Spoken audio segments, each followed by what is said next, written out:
Hello everyone, welcome back to he study. जो आज हम चैप्टर स्टार्ट करेंगे एवोल्यूशन, क्लास 12th का आपका बहुत ही इंटरेस्टिंग चैप्टर है जो कि नीट पॉइंट ऑफ व्यू से बहुत ज़्यादा इम्पॉर्टेंट है, और ह्यूमन एवोल्यूशन जो होगा आपका वो बोट पॉइंट ऑफ व्यू से काफ़ी ज़्यादा इम्पॉर्टेंट है। तो देखेंगे इसको। लेट्स गो, स्टार्ट करते हैं। सबसे पहले देखते हैं एवोल्यूशन क्या होता है, उसकी डेफिनेशन क्या होती है, या एवोल्यूशनरी बायोलॉजी क्या होती है। तो ये सब हम देखेंगे। तो सबसे पहले हम देखते हैं व्हाट इज़ एवोल्यूशन। तो evolution is a orderly change from one form to another. Evolution क्या है बेटा? ऑर्डर है एक चेंज होने का, एक फॉर्म से दूसरे फॉर्म में जाने का। एवोल्यूशनरी बायोलॉजी क्या है? Evolutionary biology is the study of history of life forms on earth. Study of history on earth, study of history of life forms on earth is called evolutionary biology. जब हम आगे बढ़ते हैं तो देखेंगे origin of life. कहाँ आएंगे बेटा? ओरिजिन ऑफ लाइफ में। ओरिजिन ऑफ लाइफ में बिग बैंग थ्योरी जो है वो हमको बताती है यूनिवर्स हमारा 20 बिलियन ईयर अगो एक सिंगुलर ह्यूज एक्सप्लोजन से आया था। कब आया था बेटा? 20 बिलियन ईयर अगो एक सिंगल ह्यूज एक्सप्लोजन से ओरिजिनेट हुआ था। और the earth was formed about 4.5 billion year अगो। बेटा यूनिवर्स हमसे जब पूछेगा तो कितना है? 20 बिलियन ईयर अगो। ठीक, हमसे जब अर्थ पूछेगा तो कितना है? 4.5 बिलियन ईयर अगो। ठीक है, अब हमसे पूछेगा देयर इज़ नो एट, क्या इस टाइम पे कोई एटमॉस्फेयर था? तो there is no atmosphere.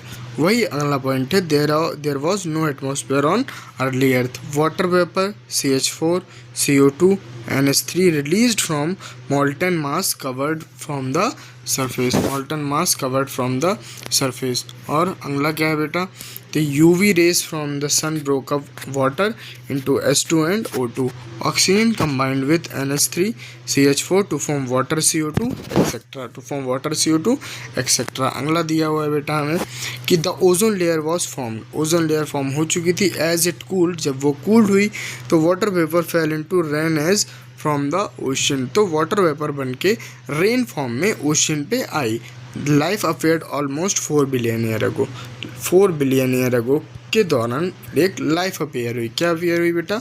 Life appear हुई। हमसे यूनिवर्स का पूछेगा तो कितना बोल रहा है? 20 बिलियन ईयर अगो। ठीक, ये बार बार इसीलिए बता रहा हूँ क्योंकि इंपॉर्टेंट है। देखेंगे theories of origin of life. जो ओरिजिन ऑफ लाइफ है उस पर कुछ थ्योरी दी गई। ठीक है, तो theories of origin of life, सबसे पहले theory of abiogenesis, theory of biogenesis, theory of panspermia, theories of creationism and theory of chemical evolution. Theory of chemical evolution. तो सबसे पहले देखेंगे बेटा theory of origin of life या theory of spontaneous generation, जिसको हम एबायोजेनेसिस कहते हैं। क्या कहते हैं? एबायोजेनेसिस। तो ये क्या है? It states that life came from decaying and rotting material like straw and mud। ये हमको बताती है थ्योरी ऑफ स्पॉन्टेनियस कि जो हमारी लाइफ है वो कहाँ से आई है? डिकेइंग और रॉटिंग मटेरियल से, जैसे स्ट्रॉ और मड से। जैसे स्ट्रॉ और मड से हमारी लाइफ जनरेट हुई है, हमारी लाइफ आई है। ये कौन बताता है? Spontaneous generation. ठीक, इन्होंने एक एक्सपेरिमेंट परफॉर्म किया। इन्होंने क्या परफॉर्म किया बेटा? एक experiment. Theory of spontaneous generation abiogenesis. ठीक, he demonstrated that life comes only from pre existing life. इन्होंने डेमोन्स्ट्रेट किया जो लाइफ है वो कहाँ से आती है? प्री एग्जिस्टिंग लाइफ से ही आती है। He showed that life did not came from killed east in closed pre sterile flask but in the open flask like microbes appeared. इन्होंने एक एक्सपेरिमेंट परफॉर्म किया जो कि उन्होंने बताया कि जो लाइफ है वो किल्ड ईस्ट से नहीं आती है, जो कि क्लोज प्रीस्टेराइलाइज फ्लैस्क रहता है, बट इन ओपन फ्लैस्क में जो हमारे माइक्रोब्स हैं वो ग्रो होना अपेयर होते हैं। जैसे कि ये देखो, ये स्वान नेक एक्सपेरिमेंट भी इसको बोलते हैं बेटा। ठीक है, ये बॉयल वाटर है, जिन्होंने वेट किया तो इसके बाद देखेंगे कोई भी इसमें ग्रोथ नहीं हुई। Then boil water and break stream, इन्होंने ब्रेक कर दिया स्वान को, मीन्स ऊपर वाले पार्ट को इन्होंने ब्रेक किया एंड देखा इन्होंने कि माइक्रोबियल ग्रोथ जो है वो हो रही है। बट इसमें सबसे इम्पॉर्टेंट बात क्या है? सबसे इम्पॉर्टेंट बात ये है बेटा कि ये वाली जो आपकी थ्योरी है इसको लुईस पास्चर ने क्या किया था? डिसप्रूव कर दिया था। क्या कर दिया था? डिसप्रूव्ड कर दिया था लुईस पास्चर। और लुईस पास्चर कौन थे? लुईस पास्चर यही है, लुईस पास्चर यही है बेटा। ठीक है, यही लुईस पास्चर है। स्पॉन्टेनियस जनरेशन क्या करी थी, डेड एंड डिकेइंग मटेरियल से आ रही है लाइफ, है ना। एबॉर्जेनेसिस में बोल रहे थे कि जो लाइफ हमारी अपेयर है वो मड स्ट्रॉ मटेरियल से, डेड एंड डिकेइंग मटेरियल से आ रही है। बट लुईस पाश्चर आए और उन्होंने एक एक्सपेरिमेंट परफॉर्म किया जिसको हम क्या कहते हैं, स्वान एंड नेक एक्सपेरिमेंट, और उन्होंने बताया, demonstrated that the life comes only from pre existing life, only came from pre existing life. अब थ्योरी ऑफ बायोजेनेसिस देख लेते हैं। थ्योरी ऑफ बायोजेनेसिस हमने समझा, अब हम समझ लेते हैं theory of biogenesis. It is proposed by Francisco Redi, Spallanzani and Louis Pasteur. It states that life originates from pre-existing life, but it does not explain origin of life. इन्होंने बताया कि जो लाइफ का ओरिजिनेशन है वो कहाँ से हुआ, प्री एग्जिस्टिंग लाइफ से हुआ, but it does not explain origin of life. But इन्होंने ओरिजिन ऑफ लाइफ को, ओरिजिन ऑफ या फर्स्ट लाइफ को डिस्क्राइब या बताया नहीं। फ्रांसिस्को रेडी देख सकते हैं, Spallanzani, and this is Louis Pasteur. क्या है cosmic theory, theory of panspermia. It state that the unit of life spores were transfer to different planet including earth, transfer to beta what, different planet including earth, transfer to different planet including earth. A theory of special creation क्या है, theory of special creation like it states that living and non living were created by some supernatural power. जैसे कि कोई कहते हैं कि हमें God ने बनाया, हमें ब्रह्मा ने बनाया, हम विष्णु ने बनाया, हमें अल्लाह ने बनाया है। इसी को हम बेटा क्या कहते हैं, थ्योरी ऑफ स्पेशल क्रिएशन। ये भी एक ओरिजिन ऑफ लाइफ का पार्ट है, इसलिए ये क्या कहते हैं, it state that the living and non living was created by some supernatural power like God. Okay, और अगला अब हम आते हैं कि थ्योरी ऑफ केमिकल एवोल्यूशन। अगला क्या है, theory of chemical evolution proposed by Oparin and Haldane. It state that the first form of life was originated from non-living inorganic and organic molecules such as CH4, NH3, H2O, sugar, protein and nucleic acid. Example, abiogenesis first but biogenesis ever since.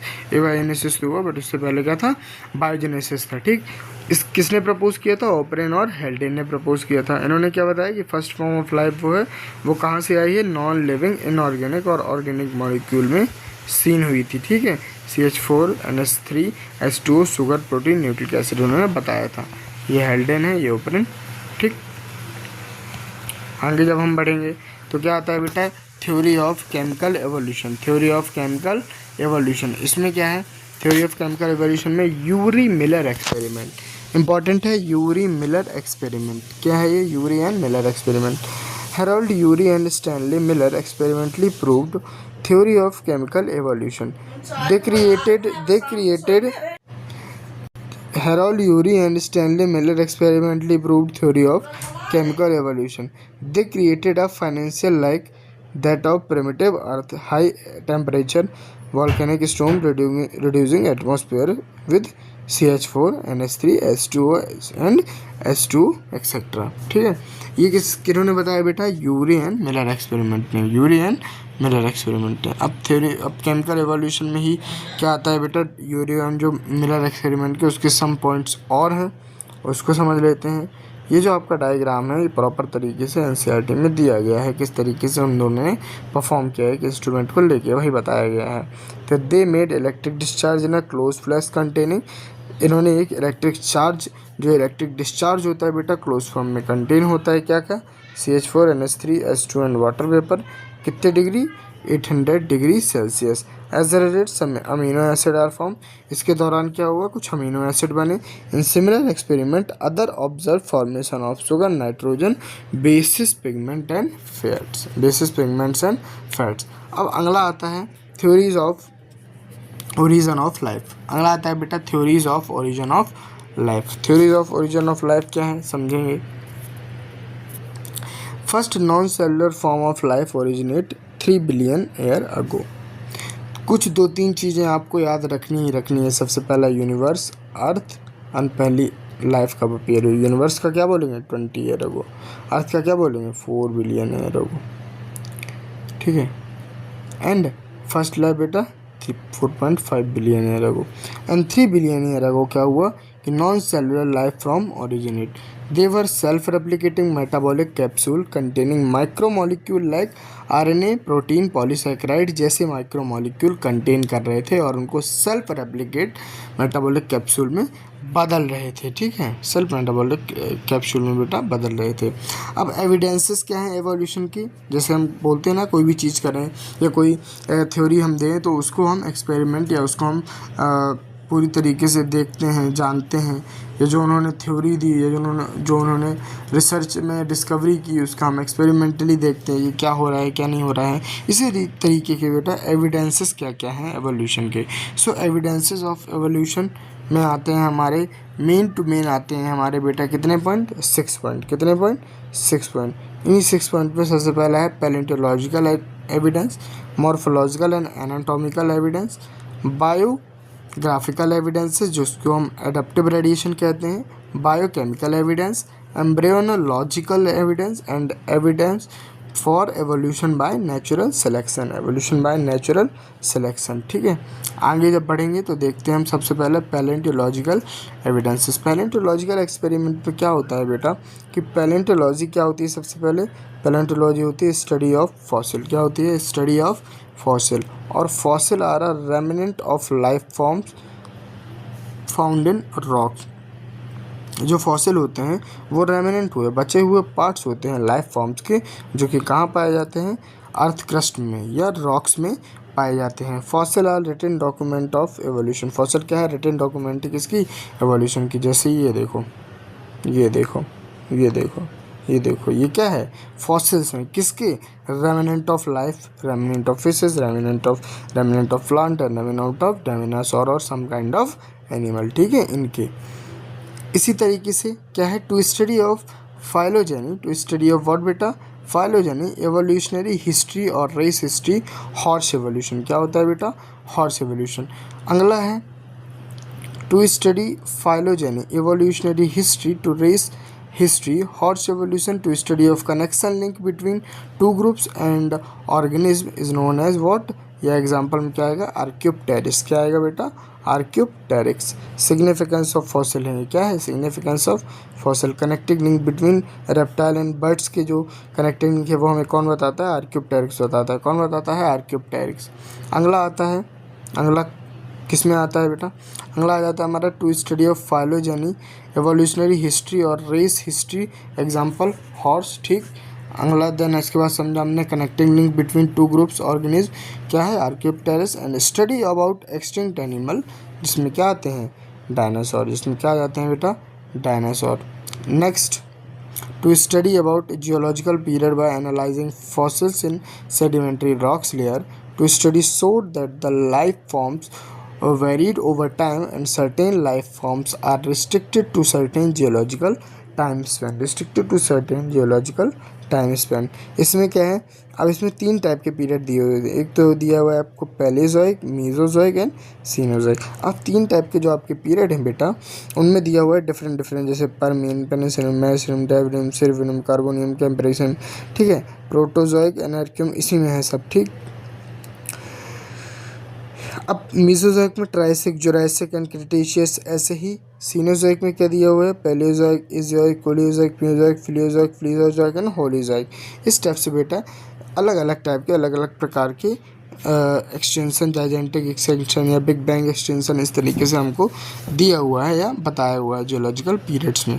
ठीक, next आता है palaeontological के बाद आता है बेटा morphological and anatomical evidence. Morphological and anatomical evidence, इसमें क्या होता है?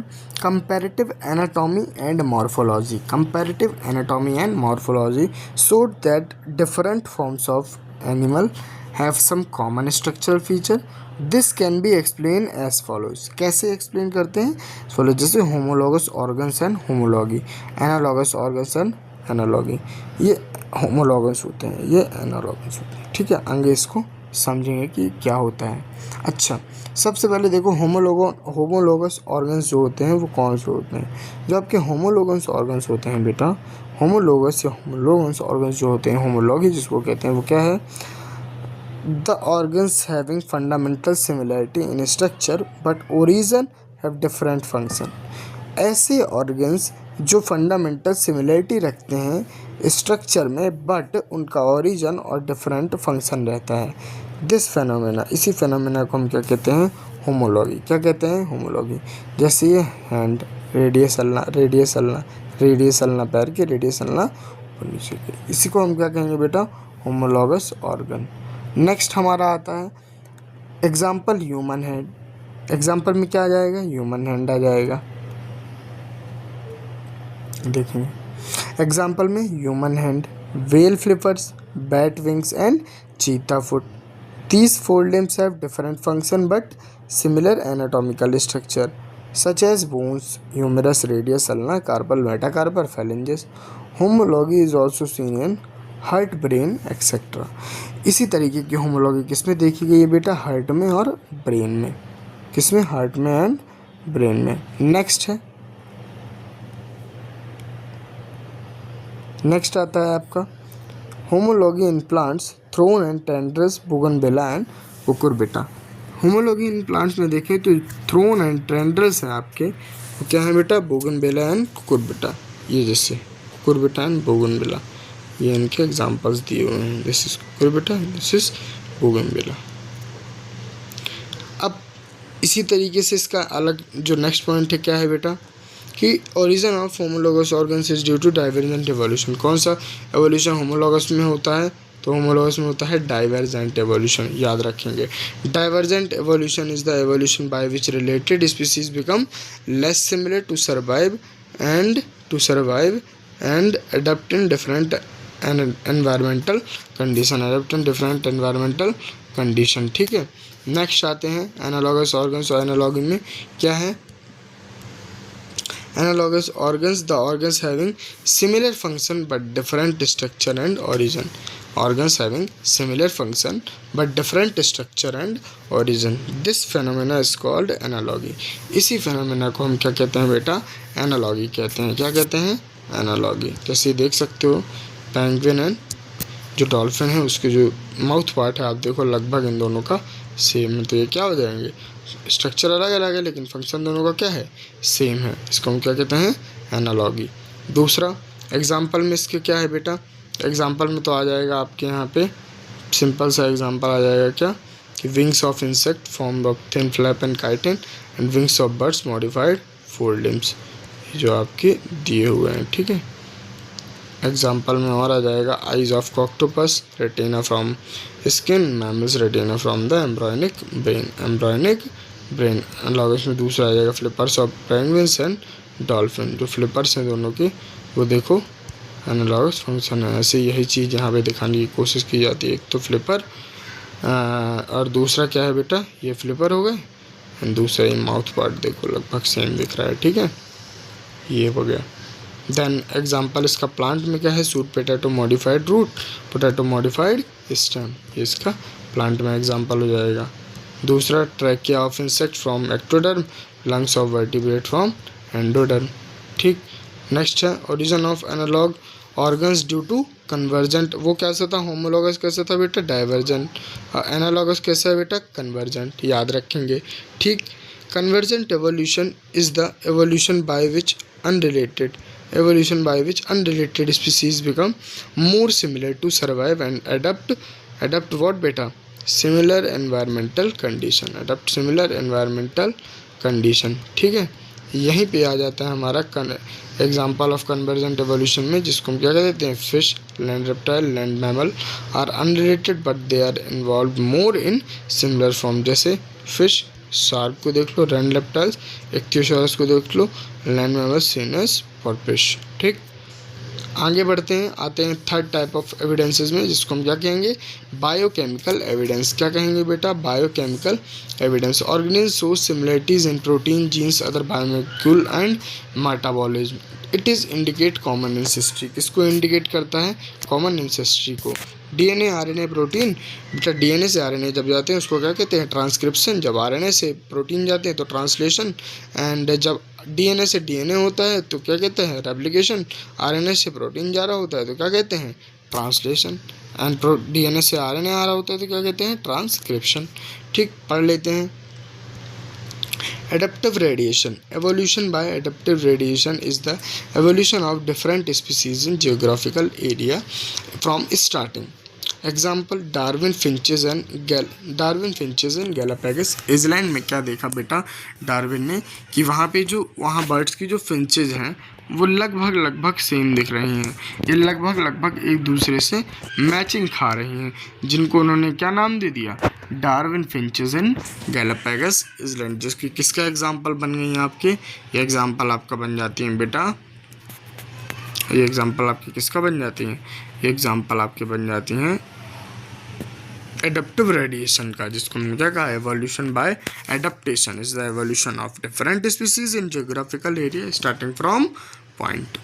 नेक्स्ट पॉइंट है इसमें बेटा कि एडप्टिव रेडिएशन एवोल्यूशन बाय जो एडप्टेशन होता है उसका एग्जांपल क्या है, Darwin finches Galapagos island, Australian marsupial या मार्सुपियल रेडिएशन। अब धीरे धीरे करके देखते रहेंगे, इसी तरीके के बेटा एग्जाम्पल है। नेक्स्ट क्या है, placental animal in Australia, placental mammal in Australia, ठीक, ये दिए हुए जा रहे हैं आपको।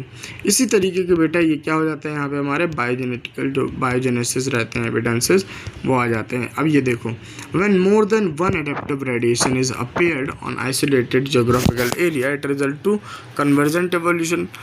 कौन कन्वर्जेंट है, कौन डाइवर्जेंट है, ये तो याद रखना ही रखना है। जैसे डाइवर्जेंट कौन था, होमोलॉगस, कन्वर्जेंट कौन था, एनालॉगस। एक और कन्वर्जेंट आया कौन, एडप्टिव रेडिएशन, याद रखना है। Australian marsupial and placental animals are also adaptive radiation. Placental and Australian marsupial में बेटा डिफरेंस याद रखेंगे, इनके नाम याद रखेंगे। जैसे मोल को ऑस्ट्रेलियन मार्सुपियल में क्या हुआ है, marsupial mole, anteater numbat mouse, marsupial mouse, lemur spot cuscus and flying squirrel, flying phalanger, bobcat, Tasmanian tiger cat, wolf which is said to be Tasmanian wolf। इनके आपको प्लेसेंटल एनिमल्स और Australian marsupials की proper तरीके की image with name आपको NCERT में given है, तो आप लोग देख सकते हो। नेक्स्ट आ जाते हैं एम्ब्रियोलॉजिकल एविडेंसेस या एम्ब्रियोलॉजिकल एविडेंसेस। क्या है एम्ब्रियोलॉजिकल एविडेंसेस, किसके द्वारा दिया गया था, सबसे पहले ये दिया गया था अर्नेस्ट हैकल के द्वारा। He observed that all vertebrate embryos have some common feature that are absent in adult। इन्होंने ऑब्जर्व किया बेटा कि वर्टिब्रेट एम्ब्रियो जो है उनके पास कुछ कॉमन फीचर होते हैं जो कि वो एडल्ट में जाके absent होते हैं। एग्जाम्पल क्या दिया इन्होंने, all vertebrates embryos including human develop vestigial Gill slit. Human को लेके डेवलप एक वेस्टिजियल गिल स्लिट होती है just behind the head, but it is functional only in fish, not found in adult vertebrate. But इसका जो फंक्शन है बेटा वो उसका फंक्शन क्या है, ओनली फिश में है, ना कि हमारे ह्यूमन बीइंग में। इसका कोई फंक्शन नहीं है हमारे ह्यूमन बीइंग, और सही बात है। लेकिन अगर यही ये फिश के रहती which is useful for respiration, यह इन्होंने बताया है, यही इन्होंने डिफ्रेंशिएट किया है, ठीक। एम्ब्रियोलॉजिकल में अगला आता है बेटा, however Ernest von Baer reject his proposal. इन्होंने जो दिया उसको खारिज कर दिया और बोला, noted that embryos never pass through adult stage और अदर एनिमल। इन्होंने बताया जो एम्ब्रियोज हैं वो कभी भी अडल्ट स्टेज के एनिमल तक पहुंचती ही नहीं है। ये हो गया, ठीक। ये क्या था बेटा, अभी तक एम्ब्रियोलॉजिकल एविडेंस था। अब क्या है, evidence for evolution by natural selection. Natural selection से जितने भी एविडेंस निकले अब वो देखते हैं।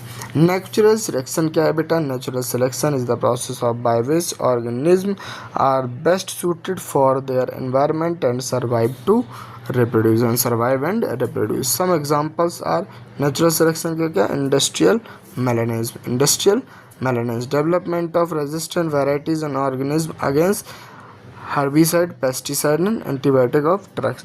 These are natural selection by anthropogenic action. Evolution due to human activities से क्या आता है बेटा, anthropogenic action आता है। क्या आता है, anthropogenic action आता है। अच्छा, तो क्या हुआ देख लेते हैं। क्या हुआ बेटा कि जब इन इंग्लैंड बिफोर इंडस्ट्रियलाइजेशन, जब इंडस्ट्रियलाइजेशन नहीं हुआ था लगभग 1815 के दौरान, there are more white winged moth. जो बिस्टन बेटुलेरिया थी, जिसको वाइट विंग्ड मॉथ जो होती हैं वो ट्रीज़ पे ज़्यादा थी।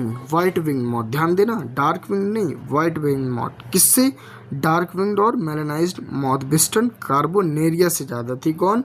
Western betularia. कब? बिफोर इंडस्ट्रियलाइजेशन, इंडस्ट्रियलाइजेशन से पहले, लगभग 80-50s में। लेकिन 1920 में आफ्टर इंडस्ट्रियलाइजेशन क्या हुआ?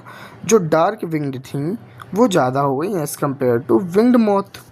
क्यों हुआ ऐसा? Due to increase in carbon dioxide. Very good. Due to increase in pollution. देखो, पहले नहीं था इंडस्ट्रियलाइजेशन तो वेस्टर्न बेटुलेरिया ज़्यादा थी, क्योंकि कार्बन वगैरह और इतना पॉल्यूशन वगैरह नहीं था, इंडस्ट्री नहीं डेवलप हुई थी। ठीक, अब क्या हुआ? कार्बन एरिया, कार्बन ज़्यादा हो गया, पॉल्यूशन भी ज़्यादा होगा, तो रंग में रंगने लगेंगी। तो उसी तरीके के बेटा इनका कलर हो जाएगा। तो ये इनकी जनसंख्या क्या हो गई? ज़्यादा हो गई। और वेस्टर्न बेटुलेरिया जो कि वाइट मॉथ है, उनकी जनसंख्या कैसी हो गई? कम हो गई। होप सो कि आपको ये समझ आया होगा। नेक्स्ट है, इनका रीज़न था before industrialisation there were thick growth and white colour lichen covered on trees that their background the white wing moth survived blue dark colour moth were picked by the predator. जो और भी कह सकते हैं कि इसका reason है picked by the predator which is used to taken as a. और रीज़न क्या है? रीज़न में अगला है, बिफोर का देखा हमने, अगला क्या आता है बेटा? After industrialisation tree trunks become dark due to industry smoke and soots no lichens. उनमें लाइकेंस बची नहीं थी। कब? आफ्टर इंडस्ट्रियलाइजेशन, क्योंकि कार्बन और पॉल्यूशन इतना हो गया था। अंडर दिस कंडीशन, इस कंडीशन में क्या हुआ?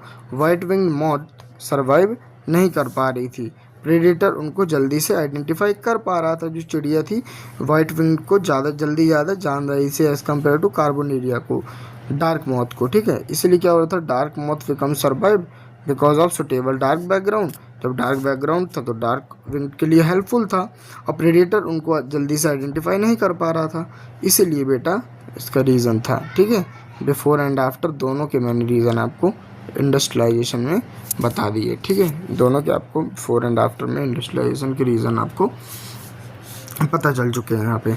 नेक्स्ट आता है theories of biological evolution. Theories of biological evolution देखते हैं।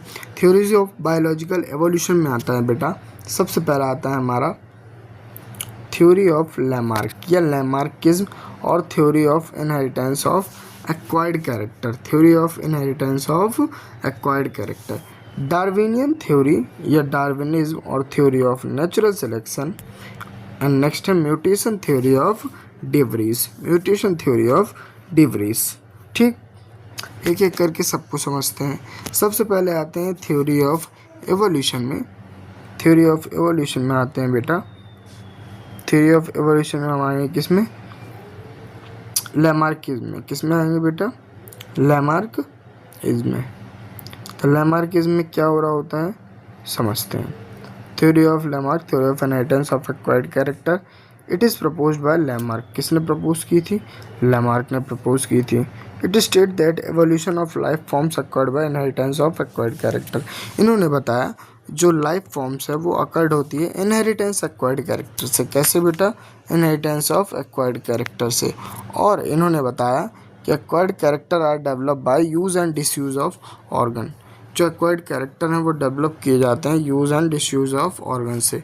जैसे एवोल्यूशन बाय यूज ऑर्गन क्या हुआ? लॉन्ग नेक एंड जिराफ ज़्यादा यूज़ होने लगी तो हमारे एवोल्यूशन में आ गई। अब वो देखोगे तो बड़ी ही होती है due to continuous elongation of forces leaves on trees. बड़े बड़े पेड़ को उनको नहीं मिल पाती हैं नीचे की, इसी बड़े बड़े फेल में शाकाहारी होने की वजह से बेटा वो पहुँचना पड़ता है, उनको अपनी गर्दन फैलानी पड़ती है, इसलिए उनके एवोल्यूशन का क्या बन गया? एक पार्ट बन गया बाय यूज़ ऑफ ऑर्गन्स। तो this character was inherited. Succeeding generation से अब क्या होने लगा बेटा? इनहेरिट होने लगा, एक्वायर्ड होने लगा। And evolution by disuse, disappearance of 4 limbs in snakes. बेटा पहले 4 लिम्स होते थे लेकिन उनका यूज़ नहीं हुआ तो अब डिसअपेयर्ड हो गए। ठीक, ये है। This theory was eliminated not because it is proved but that is character और इनहेरिटेड ओनली थ्रू जीन्स। जो कैरेक्टर थे वो जीन्स के द्वारा ही इनहेरिटेड हो रहे थे, इसलिए इस थ्योरी ने एलिमिनेट कर दिया और प्रूवन आउट कर दिया characters are inherited only through genes. Character are inherited only through genes. Next क्या है बेटा? डार्विनिज्म या theory of natural selection. Theory of natural selection propose by Charles Darwin. जाहिर सी बात है कितने बड़े महानतम साइंटिस्ट थे, आपको पता होना चाहिए। It was based on observation during sea voyage in sail ship called HMS Beagle. आता है आपके नीट में भी और बोर्ड में भी, MCQs में पूछेगा कि जो उनकी सी वोयाज थी उसका नाम क्या था, तो आपको याद रखना है HMS Beagle. And Alfred Wallace, a naturalist worked in Malay archipelago, has also came to similar conclusion. वो भी सेम कंक्लूजन पे आए. Then work of Thomas Malthus, population influence Darwin. ये इन्फ्लुएंस थे काफ़ी ज़्यादा किससे, डार्विन से. किससे इन्फ्लुएंस थे बेटा, डार्विन से काफ़ी ज़्यादा इन्फ्लुएंस थे. डार्विनिज्म इज़ बेस्ड ऑन 2 की पॉइंट. 2 की पॉइंट पे डार्विनिज्म जो है मेनली बेस्ड है. कौन कौन सा, branching descent. It explain that all organisms are modified in descendants of previous life form. descendant of what बेटा, previous life form जो हमारे कॉमन एंसेस्टर दिए हुए हैं. और दूसरा क्या है, नेचुरल सिलेक्शन. दूसरा क्या है, natural selection means consider a bacterial colony A growing on a given medium. If medium composition is changed, then the evolution is vary in population and outgrowth of the appears in new species, which is B is better. Which is what beta, B is better. And then a new condition, thus nature selective for fitness. इन्होंने बताया colony ए को चुनना है, इसमें एक resistant bacteria डालना है, change in medium composition होगा तो एडिशन ऑफ क्या होगा, एंटीबायोटिक. क्या होगा, एडिशन ऑफ एंटीबायोटिक. अब इन दोनों में से जो बेस्ट होगा, मीन्स जो रेजिस्टेंट बैक्टीरिया और जो रेड रेड दिख रहा है इन दोनों में जो बेस्ट होगा वही रहेगा. तो रेजिस्टेंट बैक्टीरिया जो होने लगे, क्या होने लगे बेटा, आउटग्रोज होने लगे. एंड रेड वाले आप देखोगे धीरे धीरे इनकी संख्या ज़्यादा हो गई. कॉलोनी ए कॉलोनी बी में सबसे ज़्यादा डिफरेंस यही दिख रहा होगा कि इसमें रेड कैसे थे, कम थे. इसमें रेड वाले बैक्टीरिया कैसे हो गए, ज़्यादा हो गए. Because of resistant bacteria, because of fittest. बोला ना, fittest is the best model for the selection.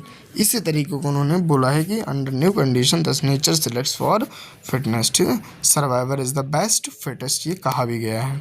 Next आता है कि Darwin selection is based on the only fact which is heritable minor variation, over production, limited natural source, struggle of inheritance and survival of the fittest. Survival of the fittest कैसे कैसे, अब heritable minor variant कैसे बेटा, it is either beneficial और harmful for the organism. दो ही चीज़ होती थी, या तो हार्मफुल होता था या बेनिफिशियल होता था.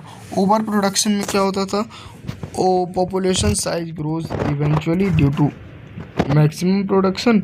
Example bacterial population, example bacterial population. Limited natural resources are not increase in accordance with the population size, accordance with the population size. Next, struggle of existence. It is composition of among organisms for resources so that population size is limited. Survival of the fittest in struggle of in struggle for existence. Organisms with beneficial variation can utilize resources better, hence they survive and reproduce. This is called survival of the fittest and it lead to change in population character which is new forms appear. क्या होता है बेटा, new forms appear होता है, ये आपको याद रखना है. थ्योरीज ऑफ बायोलॉजिकल एवोल्यूशन में मैकेनिज्म ऑफ एवोल्यूशन अब देखेंगे. क्या देखेंगे बेटा, मैकेनिज्म ऑफ एवोल्यूशन. तो सबसे पहले देखेंगे ध्यान से, ह्यूगो day Vries proposed mutation theory of evolution. Hugo day Vries जो थे बेटा, उन्होंने क्या दिया था, म्यूटेशन थ्योरी दिया था. म्यूटेशन थ्योरी ऑफ एवोल्यूशन उन्होंने दिया था. And he conduct some experiment on evening primrose. Means evening primrose जो था बेटा, उसके ऊपर इन्होंने एक्सपेरिमेंट कंडक्ट किया था. सबसे पहले इवनिंग प्राइम रोज का साइंटिफिक नेम आपसे पूछा जाएगा, जिसका नाम क्या है, ओनियोथेरा लैमार्कियाना. क्या नाम है, Oenothera lamarckiana. Believe that the evolution take place through mutation not by minor variation. इनका बिलीव था कि जो म्यूटेशन है वो टेक प्लेस करती है माइनर, जो एवोल्यूशन है बेटा वो माइनर वेरिएशन से टेक प्लेस या नहीं किया जाता है माइनर वेरिएशन से. ठीक है, में काफ़ी ज़्यादा डिफरेंस रहता है. तो Darwin variation is minor, slow and directional. जो डार्विन का वेरिएशन था बेटा वो कैसा था, माइनर था, स्लो था, डायरेक्शनल था. As a result it is a gradual evolution. But mutational variation जो था वो सडन था, रैंडम था एंड डायरेक्शनलेस था. जो speciation by the saltation, single step and large mutation. Mutation is the origin of variation for evolution, ये आप देख सकते हो डिफरेंट चीज़ों में, ठीक। अगला आता है हार्डी वीनबर्ग प्रिंसिपल। कहता है बेटा हार्डी वीनबर्ग प्रिंसिपल। तो हार्डी वीनबर्ग प्रिंसिपल हम अगले पार्ट में समझेंगे। तो यहाँ तक का जो पार्ट 1 है एवोल्यूशन का, होप सो कि आपको समझ आया होगा, जो जहाँ पे हमने समझा कब हुआ है हमारी जो यूनिवर्स है वो कब फॉर्म हुआ, थ्योरी कौन कौन सी थी, किस किसने डिस्कार्ड किया, ठीक है। Natural selection, what is natural selection, हाँ, what do you mean by Darwin and Miller's experiment, इन सब के बारे में हमने समझा। तो अब जो नेक्स्ट वाला पार्ट है बेटा, हमारा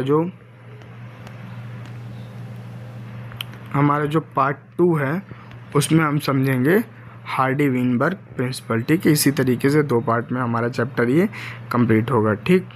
अब तो इतना जितना मैंने समझाया कि होप सो आपको समझ आ गया होगा, है ना, अच्छे तरीके से समझ आया होगा। So thank you so much, keep supporting, subscribe, see you soon in next video.